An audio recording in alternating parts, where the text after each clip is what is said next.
Hi, everybody. Welcome to the Kimberly Cloud Show. I'm your host, Kimberly Cloud. Today, I have a very special guest for the show. Can you go ahead and announce to the world who you are and where you're calling from? Sure. Thanks for having me, Kimberly. I'm April Paige from April Paige Fine Art. I'm a fine artist and an owner of my company and my website. I'm in Raleigh, North Carolina currently. Yeah.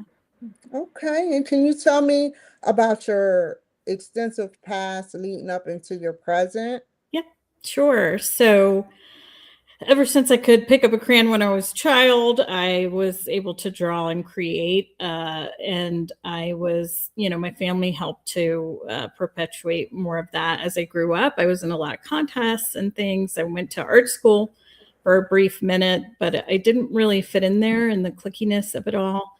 And I decided from there to merge my artistic, abilities with the business strategy, which I was very interested in. And I went and got a marketing degree, and then my career took off from there. I had 30 years plus of senior corporate marketing positions throughout Fortune 500 companies in the US. And I'm very proud of my career. But Very impressive. I have to thanks. say that. Thanks. Very stressful.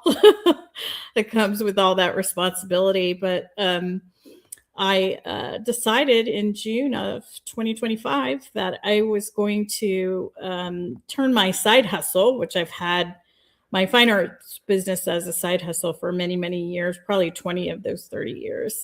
And I decided to go all in on myself and go full time in June of last year because everything's happening in the economy and in the world. I said, now is the time. If I don't do it now, I still have the energy, then it's not going to happen. So it's been quite the ride because I had dropped the side business for 5 years when I came to Raleigh from Tampa, Florida, and MetLife moved me here to be their senior digital marketing manager. And I was, fully immersed in that for many years. So I dropped my side business, and then after, I've been here for 6 years now, and I decided last year that I'm going to do it full time and change my identity really. Now I am a fine artist. That's what I am, and I'm very proud of it. Yeah. Well done.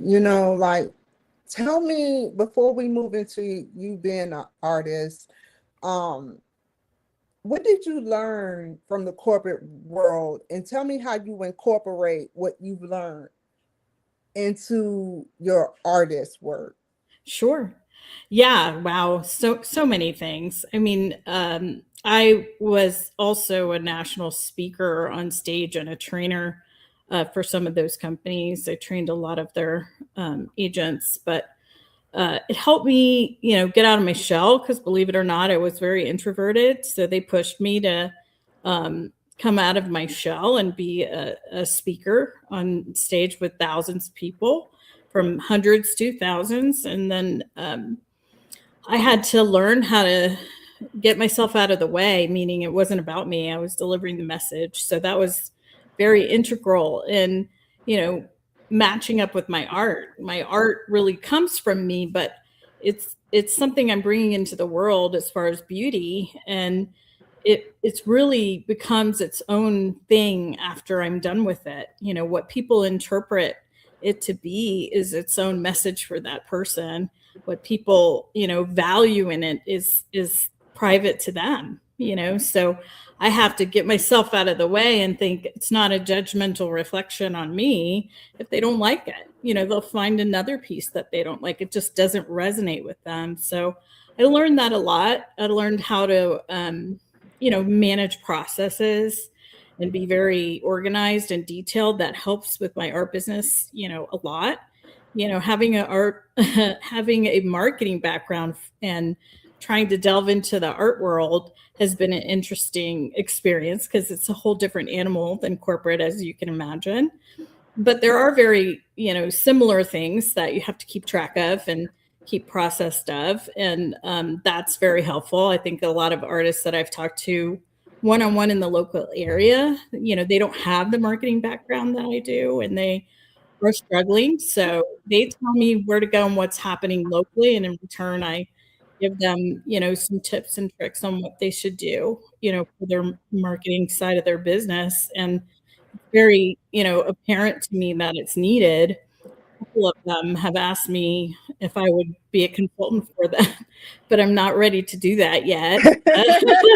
I'm still trying to figure that out on my own. So as soon as I figure out, how to get the wheels moving a little faster, then I might think about that in a year or two of, helping other artists, figure out how to market themselves. But the world is changing so quickly now that, you have to keep up, and you have to have resources and people that are paying attention, because we can't pay attention to everything all the time, but you have to find those areas or those people that can help you stay up to speed. And you throw out a question and say, hey, what's going on with this? So yeah, it's interesting. Tell me about the technique you use, and then we're going to dig into the marketing side, your business plan towards that. So tell me about the technique you use for your being an artist, Sure. and then the marketing plan. Tell me a little bit what you can tell me. Sure. Yeah. So my technique has varied. I have 5 series going on right now. I have Asian, angels, music, realism, and abstracts. And I'll give you a few of background on some of those. I can't go into all of them because we don't have enough time. But the abstracts, that came up from what I call adult play, and me just playing around and seeing what felt comfortable in moving my body and what that meant on the canvas. And I really got known for these quote unquote swirls. They almost look like a seed that's coming out, or, I've been told a lot of other things because I do different things with these swirls, but I got known for them in Florida for a while there. And I just used acrylic on canvas, but really thick, chunky paint so you can see the texture on the wall. It's not just lightly painted with a brush.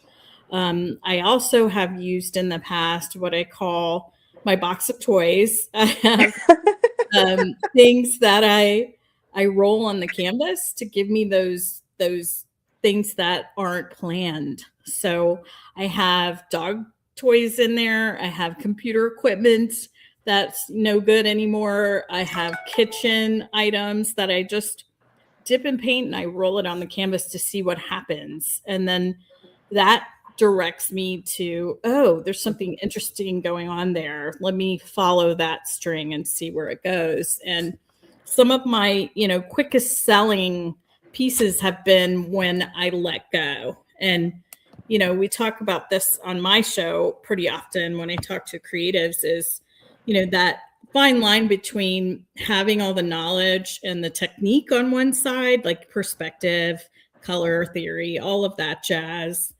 And then the letting go is the hard part for a lot of people. Me personally, I don't like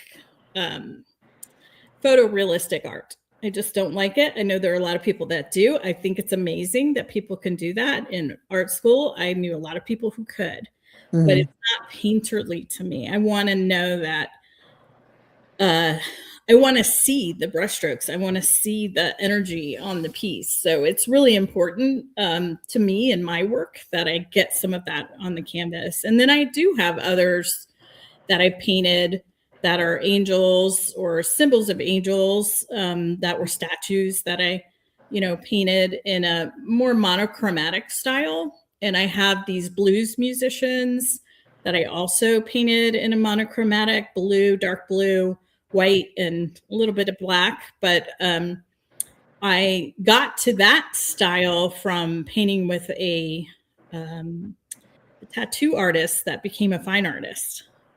So a couple times a year, I paint side by side with other artists that I enjoy their work, and we learn from each other. That's a hard thing to do. I mean, y'all learn, but it's challenging because you got mediums how does these visions come out? Like, how do you see a vision, or do you see a vision as you're painting, or you see the vision and then you paint? Yeah, I see the vision first. It could be from anything.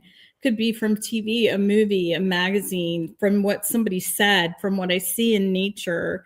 It could be, a picture that I happen to just see in a book, or anything, a pattern on a rug. And I think, oh, that would be cool if I added this in front of that. And, they just come to me. I'm not even sure where it comes from, but I'm a very spiritual person, so I Does know it freak you out sometimes when you see the finishing product? it doesn't freak me out. It makes me proud. Good. It makes me proud that and it doesn't always happen this way, but it makes me proud when my vision is matching what I'm saying, or even better in some cases, because you have to be able to follow that. But one thing I talk about all the time too is that, you have to be in that flow state to have that come through, to where you are stepping aside from yourself in a way. And everybody can relate with that. Like if you're doing something you love, whether it's cooking or an athlete, or, it doesn't have to be art. When you're in that zone where you're really focusing on what you're doing and you're enjoying it and you're thinking of all the other things that you can do, it's the same thing, but it's elusive. So sometimes I have 5 hours and I'm like, oh my gosh, I get to paint for like 4 of those 5 hours, because you got to clean up and set up and all of that. And I'm like, oh my gosh, I have a whole half day to paint today. And you sit down and it's nothing, it's not working. You're fighting with the paint, you're fighting with the canvas, you're getting interrupted, blah, blah, blah, blah, blah. So there are those days. And then there are other days where I sit down for 10 minutes because I'm waiting on something. And I was like, well, let me get this in real quick. And then it starts to happen. And you're like, holy crap, let me rearrange my whole day right now because it's happening, So it's like riding a wave for a surfer. I don't know when it's coming. And you have to pay attention and be intuitively, listening to that. Yeah.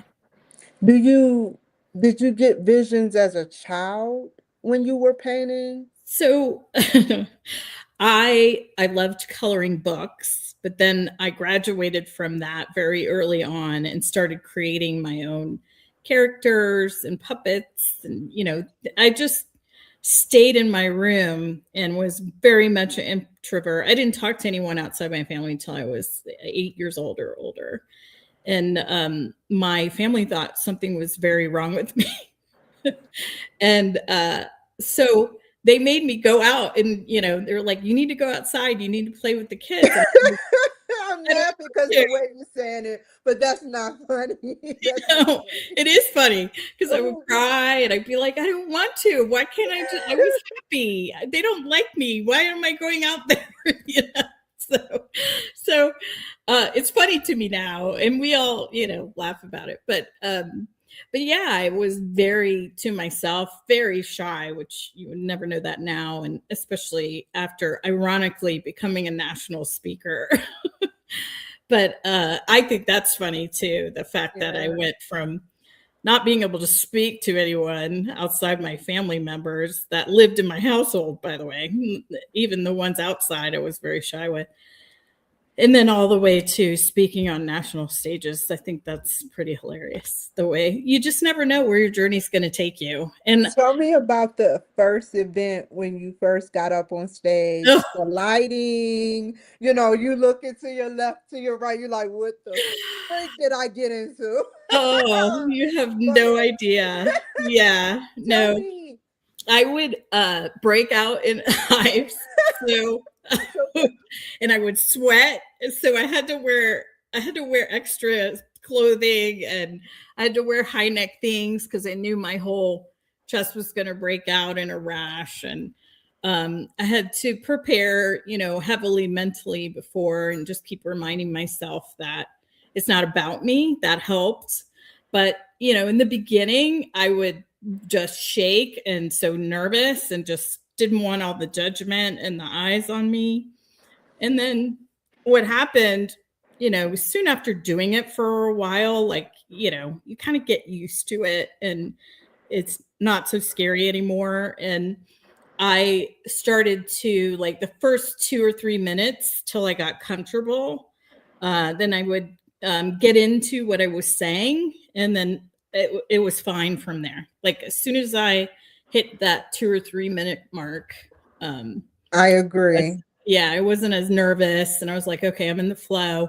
This isn't about me. Let me teach these people something that they need to know to grow their business. So it's been some interesting stories, though, especially, when they're miking you up and you have to go in a closet with some random guy you don't know. They're miking you through the back, and I'm like, I'm sorry, I'm a little sweaty back there. What's your name? Yeah, so we all have those. So yeah, and they play jokes on me and all kinds of stuff to throw me off on stage on purpose.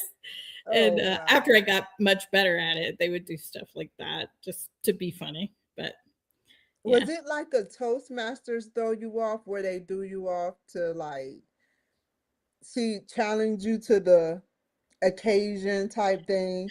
Well, it was part of the job. So, and I morphed into Exactly. being a trainer for like 30 offices. And then because I was doing really well there, me and a couple of others on the team, they were definitely challenging us to raise up and talk to bigger groups, talk to national events that they had. And, we were kind of their arsenal, and they would use each one of us for different things. But yeah, they definitely pushed me. We even had coaches, and we would practice the night before on the stage till like 10, 11 o'clock at night, till where you were walking, what you're doing with your hands, how you're breathing. You have to think about all these things while you're actually delivering this message and trying to remember what you have to say. So it was intense. I'm not gonna lie.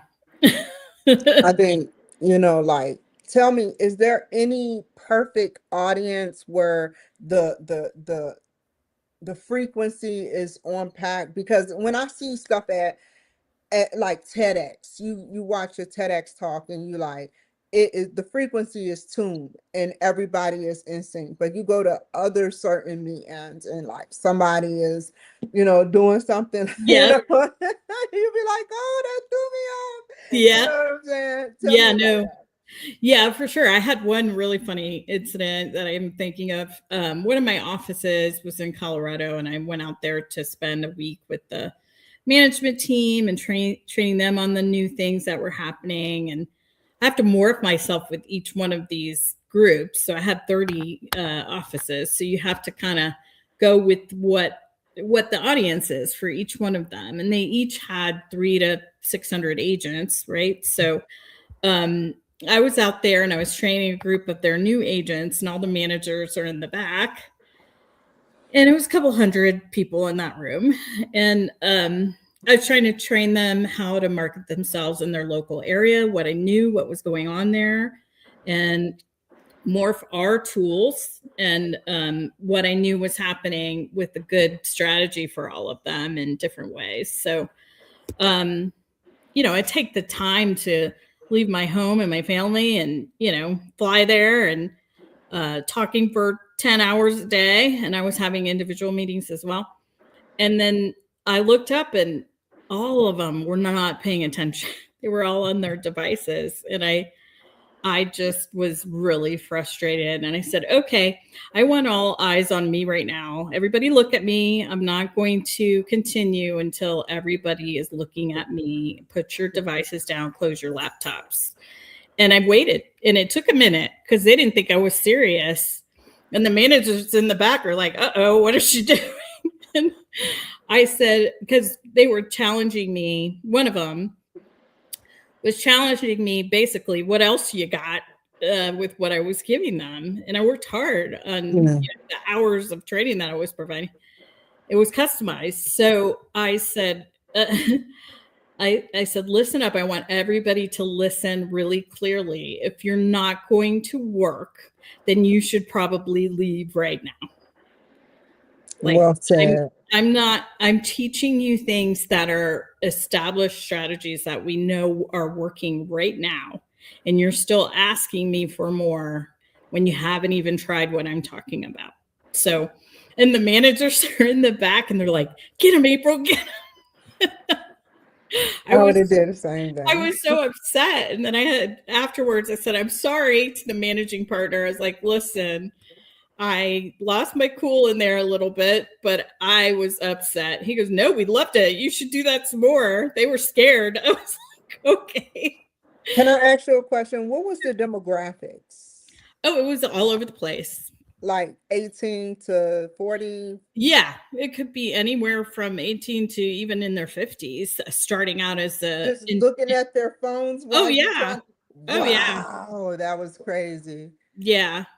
And some of them might have been taking notes, but True. the question that the young one asked me in such a respectful way was, what else you got? That's literally how he said it. And I was like, okay, let me explain something to you all. So yeah, I mean, there's been all kinds of interesting moments, but that's one that sticks out to me. How do you use technology in your artistry?